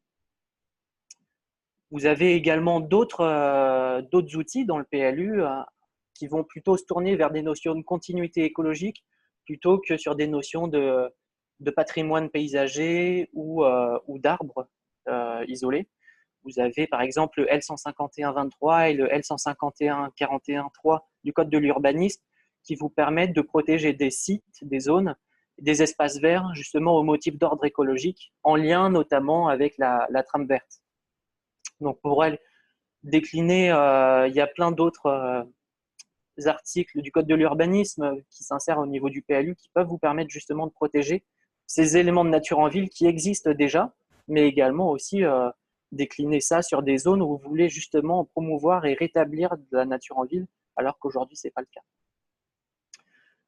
Un des leviers d'action principal aussi, c'est rendre le citoyen actif. Donc tout à l'heure, j'avais parlé de co-construction, de l'action politique, je vais y revenir après. Il y a aussi des notions de sensibilisation, et notamment sur les publics jeunes, puisque c'est eux l'avenir, c'est eux aussi qui auront un poids politique et aussi sur leur territoire sur les prochaines décennies. Donc cette sensibilisation, elle est importante pour tous les âges de la vie, pour toutes les catégories socio-professionnelles, mais notamment au niveau du public scolaire. Donc ça peut être par le biais de panneaux pédagogiques sur les espaces verts, ça peut être par le biais de concours photographiques, d'ateliers potagers, des choses comme ça au sein des écoles. On peut avoir des expositions photos ou des concours photographiques, comme je le disais. On peut avoir aussi le fait de co-construire et de rendre le citoyen acteur avec des questionnaires participatifs. Là, je vous donne l'exemple d'une collectivité qui a proposé aux habitants, à travers son site internet et sa gazette, de recenser les arbres remarqués ou remarquables sur le territoire communal, justement, pour avoir un listing des arbres, notamment sur le domaine privé, puisque la ville a souvent une démarche très poussée sur le domaine public, mais c'est plus compliqué sur le domaine privé. Et derrière, c'est justement, derrière cette enquête participative, ça peut être l'occasion d'instaurer des EBC, des espaces paysagers à protéger sur des arbres isolés, etc. Et là, vous avez un enjeu de sensibilisation et en même temps un enjeu derrière de protection du patrimoine arboré. La co-construction de l'action politique, elle peut aussi se faire à travers des ateliers de co-construction, des réunions de concertation. Donc, si vous réaménagez un espace public, je pense que la première chose à faire, c'est rendre justement le citoyen acteur, parce qu'il aura forcément des bonnes idées. Et vous, en tant qu'élu, vous aurez aussi les limites, vous aurez conscience des limites à ne pas dépasser. Donc, par exemple, combien de places de stationnement, jusqu'à combien de places de stationnement on peut supprimer? Est-ce qu'on va avoir des freins aussi au niveau des commerçants? Quel levier d'action trouver, etc. On a d'autres leviers d'action aussi, le budget participatif. Là, je vous ai mis l'exemple de végétalisation sur des murs et des infrastructures routières. C'est le budget participatif du département de la Gironde. Sur 80 projets qui ont été déposés, celui-là, par exemple, est arrivé en 6e. Donc, vous voyez que c'est quelque chose aussi qui parle aux administrés. Et enfin, je terminerai là-dessus. Je pense que les deux principaux ingrédients, si on veut déployer la nature en ville, c'est d'une part y dédier un budget important. Il n'y a pas d'objectif atteint, il n'y a pas de projet ambitieux sans budget qui est dédié. Et du courage politique, puisque quelquefois, ce n'est pas forcément le budget qui va solutionner le problème. Ça va être par exemple supprimer des places de stationnement, avoir des travaux qui vont s'instaurer sur la durée et du coup, on va avoir des impacts négatifs aussi sur la vie locale, au niveau des chiffres d'affaires des commerçants. Donc voilà, il faut aussi accompagner ça. Et pour vous donner un exemple de ce courage politique et du budget qui peut être dédié, ce n'est pas forcément quelque chose de propre aux grosses collectivités. Là, vous avez l'exemple d'une petite commune d'Indre-et-Loire. Donc, on est à 500 habitants à peu près. Vous avez un maire qui est arrivé il y a une quarantaine d'années et il avait un village qui ressemblait à la photo de gauche. Donc, un village qui ressemble à bon nombre de villages aujourd'hui. Mais typiquement, ce n'est pas des villages où on a envie d'aller habiter. Aujourd'hui, les attentes des citoyens, ça ne correspond pas à se garer pile poil devant sa porte d'entrée. Alors, bien sûr, il y en aura toujours. Mais le citoyen, il attend aussi des aménités paysagères, un cadre de vie agréable et autre chose qu'un espace public 100% dédié à la voiture. Donc là, il y a eu a un véritable courage politique, parce que vous imaginez bien que déjà, en termes de travaux, c'est énorme, puisqu'il a transformé un village-rue en village zone de rencontre, en fait. Donc, il n'y a plus de trottoir, il y a une vitesse limitée à 20 km/h, il y a un budget hyper important qui a été dédié. Vous avez typiquement sur cette ville de 500 habitants un ETP qui est consacré uniquement aux espaces verts. Et donc, il y a un budget important qui est dédié, il y a un courage politique énorme qui fait que, comme ça a été prévu de manière justement judicieuse en termes de timing, aussi en termes de mandat, et ben, il y a eu des retombées derrière. Et en fait, ce maire-là, plutôt que de se faire éjecter au bout de 6 ans, ben, il en est à son 4e mandat. Alors, il en était à son 4e mandat, parce que pour vous donner envie, sur cette commune de 500 habitants, vous avez un maire qui est aujourd'hui sénateur, donc ça paye. Si vous avez des ambitions, voilà. J'en ai terminé. Et dans le diaporama, vous aurez également des ressources bibliographiques. Merci. Merci Pierre. Merci Pierre. Il n'y a pas de questions dans le chat sur la présentation en particulier de Pierre, mais n'hésitez pas à prendre la parole maintenant. On allumera vos micros et vos caméras si vous le souhaitez, c'est le moment. Si vous avez des questions, n'hésitez pas. Alors, il y avait une petite question complémentaire ici dans le chat concernant à la fois la gestion des eaux pluviales et le fonctionnement hydraulique des fossés, nous, et une espèce exotique envahissante qu'on connaît bien ici dans le sud-ouest de la France, c'est le moustique tigre. Voilà, comment concilier les deux? Alors, ouais. je veux bien commencer. Vas-y Pierre. Le moustique tigre, déjà, c'est un moustique urbain et c'est pas forcément un moustique qu'on va retrouver dans les zones humides. Donc, c'est vraiment un moustique qu'on va retrouver dans les jardins, dans les gouttières, dans les réservoirs d'eau pluviale. Donc, typiquement, c'est pas le genre de moustique qu'on va avoir sur des noues paysagères ou des choses comme ça. On va retrouver d'autres moustiques. Et en plus, le moustique tigre, c'est un moustique qui va se déployer dans un rayon d'action maximum de 100 mètres. Et en moyenne, il se déplace autour de 30 à 50 mètres du site de nidification. Donc, si vous avez des noues paysagères ou des zones humides dans le parc urbain, vous aurez peut-être quand même des moustiques tigres, mais vous aurez des problématiques vraiment localisées. Ça ne va pas se répandre partout. En fait, la problématique, vous allez plus la retrouver dans le cœur urbain et au niveau des jardins individuels. Pour vous donner l'exemple, sur Bordeaux Métropole, les moustiques tigres, 50% des sites de nidification, c'est des réservoirs d'eau pluviale dans les jardins privés.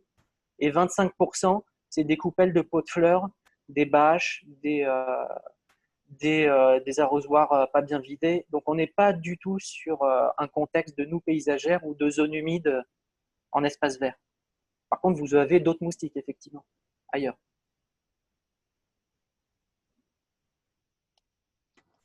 Merci. Pierre, tu veux compléter l'autre Pierre? Oui, juste pour compléter, mais déjà, Pierre a dit l'essentiel, mais peut-être juste comprendre que le moustique tigre, en fait, au niveau larvaire, alors l'été, là, je viens de regarder, hein, donc j'ai un peu triché, mais j'ai regardé que l'été, il avait besoin d'1 semaine pour que la larve se développe, et l'hiver, on est quasiment sur plusieurs mois. Donc, alors, ça ne répond pas forcément à la question des fossés qui sont existants, si jamais il y a quand même la présence de ces larves-là. Mais plutôt au moment où vous allez concevoir des espaces publics. De toute façon, généralement, les services instructeurs, les polices de l'eau vous le demandent, que les ouvrages en 48 heures soient totalement, entre guillemets, vides et plutôt secs, on va dire. Donc, c'est de faciliter l'infiltration de ces ouvrages que vous allez créer, que ce soit des noues, des fossés, des bassins, pour éviter qu'en fait, il y ait une petite lame d'eau qui reste plus d'1 semaine. Bon, généralement, au niveau réglementaire, de toute façon, ça ne devrait pas forcément arriver, mais bon, voilà. Donc, pardon, vas-y Pierre. Vas-y. Et pour ajouter sur ce que tu disais, Pierre, plus une noue est végétalisée, plus elle aura une capacité d'infiltration forte. Et il y aura également un point important de faire attention à ce que les engins au niveau des travaux ne viennent pas tasser la terre. Dans ce cas, la noue ne joue plus sur son rôle d'infiltration et donc on risque d'avoir justement de la stagnation d'eau. Mais normalement, une noue est justement conçue pour évacuer l'eau le plus rapidement possible dans la terre à travers cette filtration.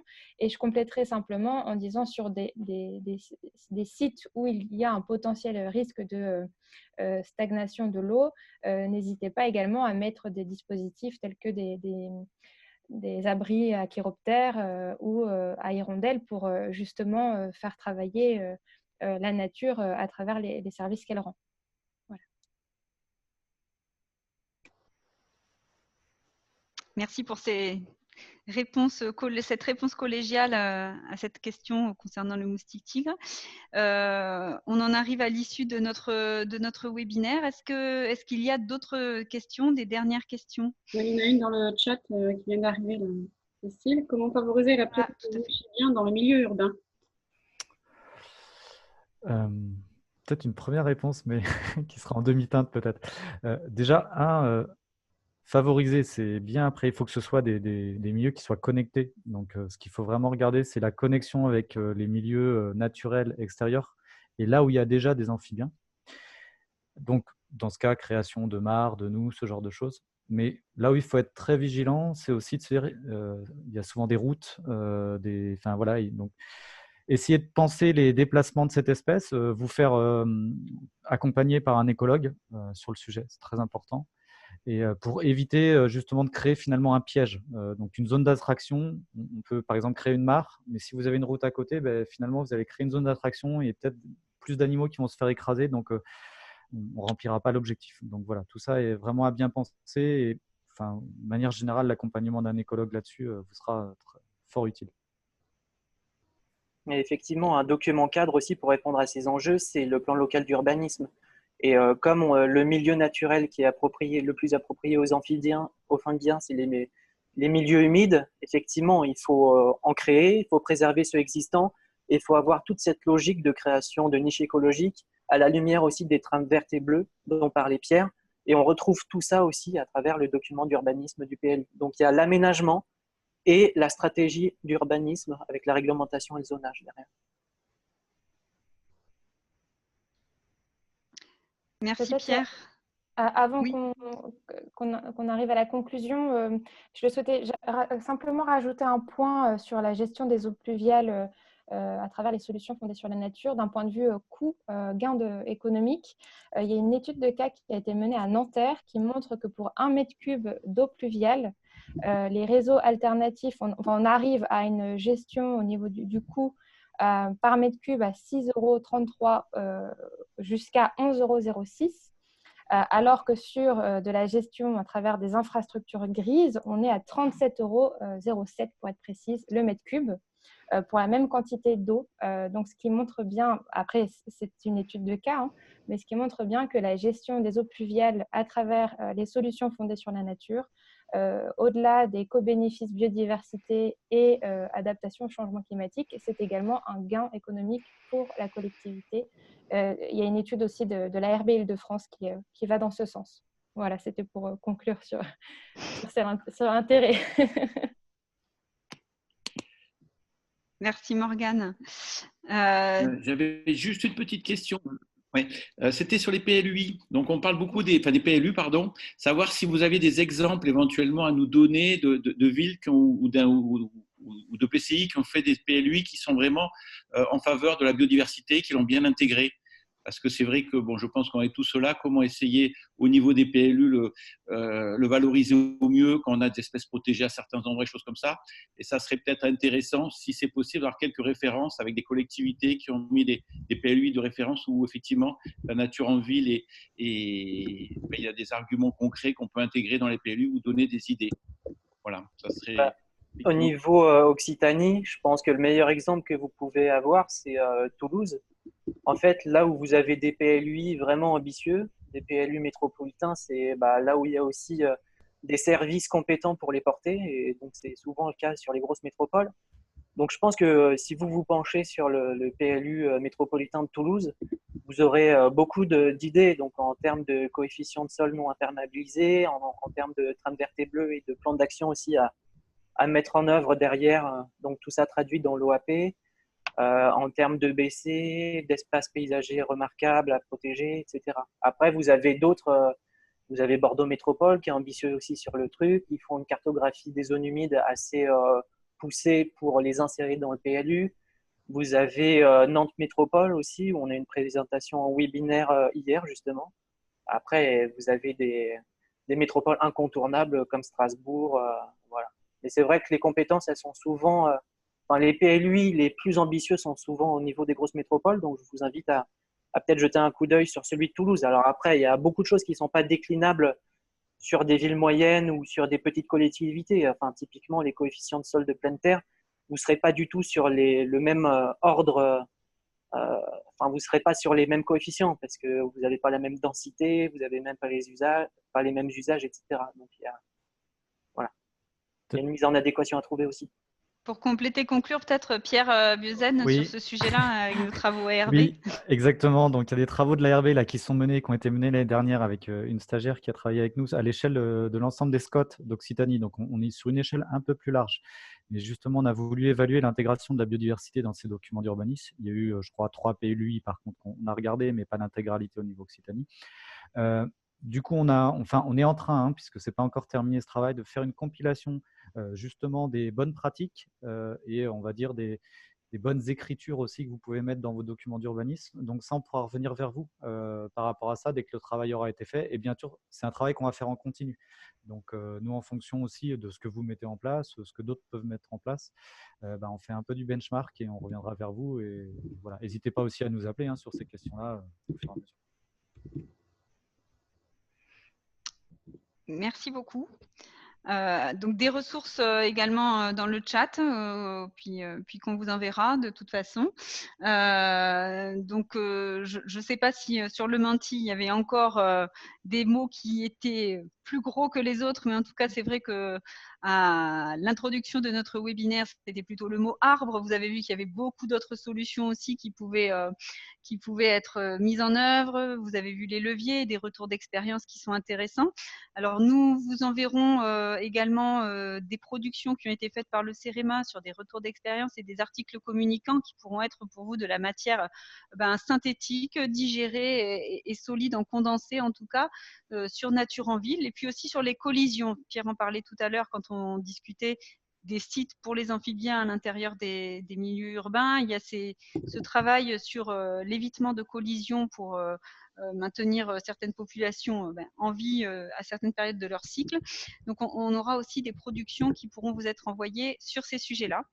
Donc, il me reste à remercier le CEREMA, vous remercier pour votre participation et puis à vous souhaiter bon appétit. Géraldine, peut-être pour conclure pour le CEREMA. Oui, merci pour votre présence et puis merci de remplir le questionnaire d'évaluation sur ce webinaire qui a été noté dans le chat, mais on vous le renverra aussi avec les documents. Ça permet de voir si ça correspond à vos attentes, si ce type de présentation via les webinaires en ligne est un outil qui peut être utile, si ça correspond bien à vos attentes et comment on peut s'améliorer aussi, s'il y a des points à améliorer. Voilà, merci à vous. Merci à vous. Merci, bonne journée. Bonne journée à tous. Et au revoir.